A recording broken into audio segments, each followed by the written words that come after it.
এক নম্বৰ প্ৰশ্নটোত কৈছে ৰাণীয়ে এটা কাম 1/20 অংশত একদিনত কৰিব পাৰে।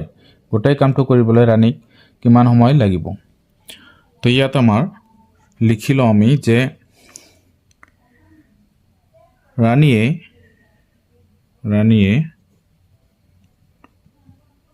1/20 অংশ কৰিবলৈ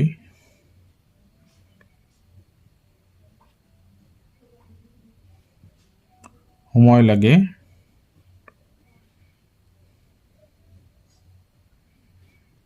একদিন। এতেকে কামটোৰ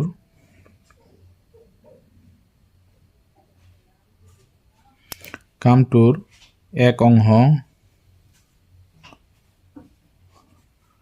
কৰিবলৈ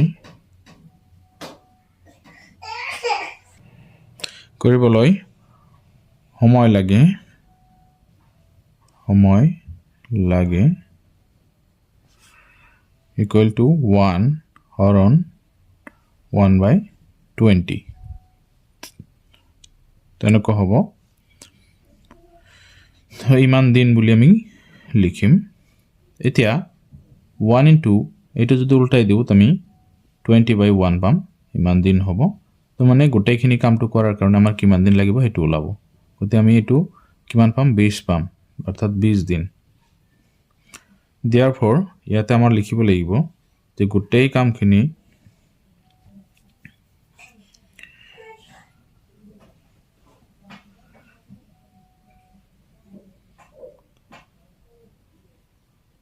কৰিবলৈ ৰাণীৰ সময় লাগে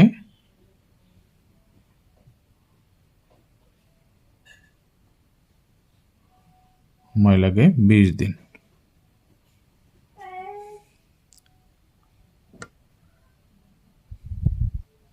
তো ইয়াত সম্পূৰ্ণ কাম কৰিবলৈ সময় লাগে 20 দিন, গতিকে গোটেই কামখিনি কৰিবলৈ ৰাণীক সময় লাগে 20 দিন। তো আমি 2 নম্বৰ এনসাৰ কৰিম। 2 নম্বৰ প্ৰশ্নত কৈছে হৰিয়ে এটা কাম 6 দিনত কৰে আৰু পুতুলে সেই কামটো 12 দিনত কৰে। যদি সিহঁত দুটাই কামটো একেলগে কৰে তেন্তে কিমান দিনত শেষ কৰিব? তো মই লিখিছোঁ ইয়াতে হৰিয়ে এটা কাম কৰিবলৈ সময় লাগে 6 দিন। এতিয়া therefore হৰিয়ে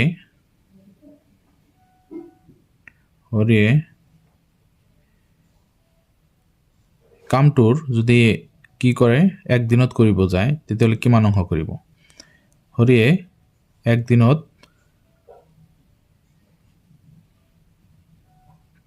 কামটোৰ কৰে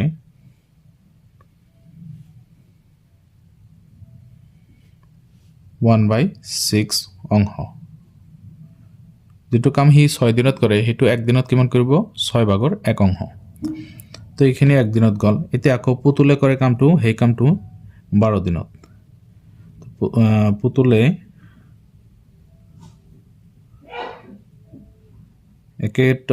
পুতুলে কামটো কৰে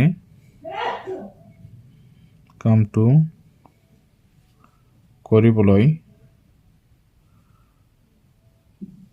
সময় লাগে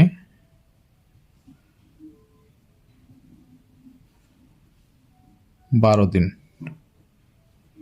এতিয়া পুতুলে একদিনত কামটোৰ কৰে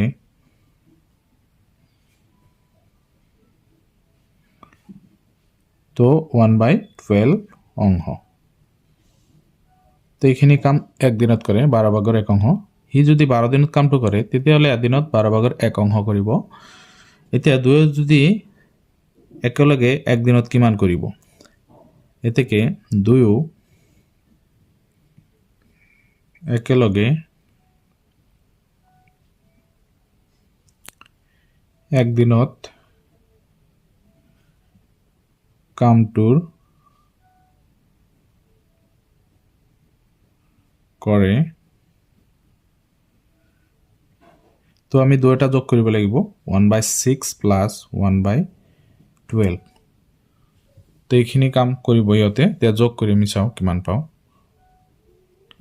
তো ইয়াত লহাগু হ'ব 12 6 দুবাৰ যাব তো 2 ইয়াতে 1 তেতিয়াহ'লে 3 তলত হ'ব 12 তো ইমান অংশ কাম সিহঁতে দুয়ো একদিনত কৰে এতিয়া সম্পূৰ্ণ কামখিনি কৰিবৰ কাৰণে সময় কিমান লাগিব এইটো আমাৰ উল্টাই দিলে সেইটো সম্পূৰ্ণ কাম হৈ যাব therefore সম্পূৰ্ণ কাম কৰিবলৈ দুয়োৰে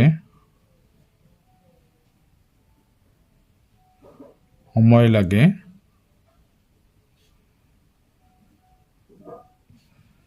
12/3 দিন তো ইয়াত হ'ব কি 3 4 বাৰ যাব 4 দিন সময় লাগিব দুয়ো যদি একেলগে কামটো কৰে তেতিয়াহ'লে সিহঁতৰ 4 দিন সময় লাগিব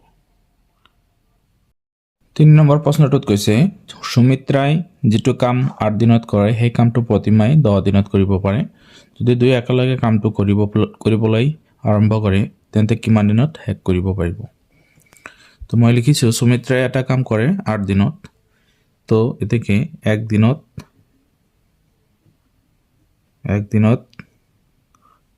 কামটো কৰে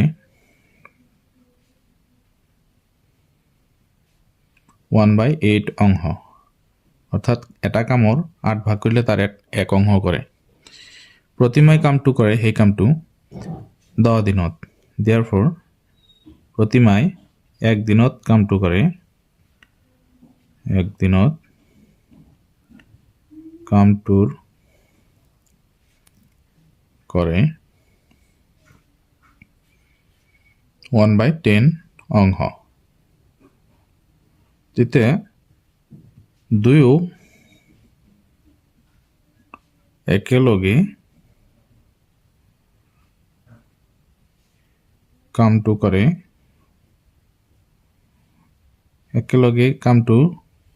দুই একেলগে এক দিনত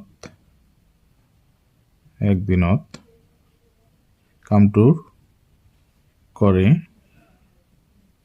তো দুটাৰে যোগ কৰিব লাগিব 1/8 প্লাস 1/10 তো ইয়াত হ'ব লহাগু কিমান হ'ব ইয়াত লহাগু হ'ব 40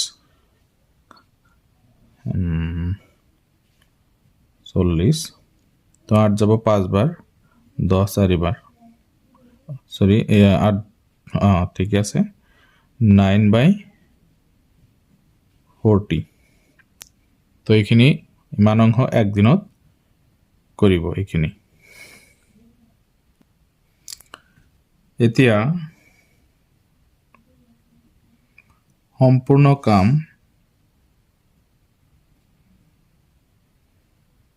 কৰিবলৈ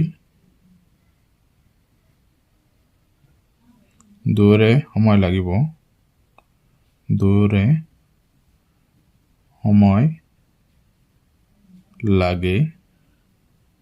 ইকুৱেল এটা আমি উল্টাই দিব লাগিব 40/9 ইমান দিন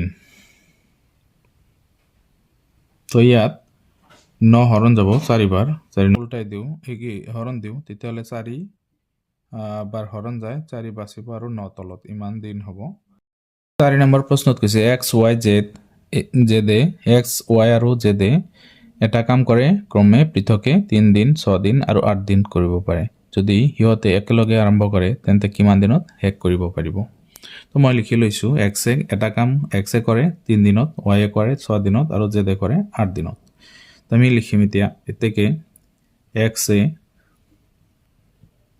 এক দিনত কৰে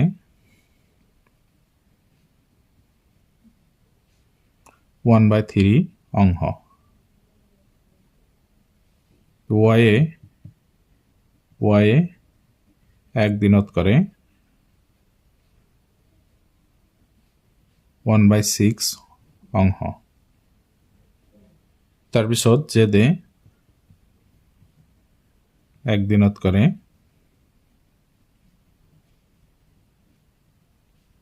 1/8 অংশ এতিয়া x plus y plus Z জেডে এই গোটেইকেইটা একেলগে কৰিলে যোগ কৰিব লাগিব এক দিনত কামটোৰ কৰে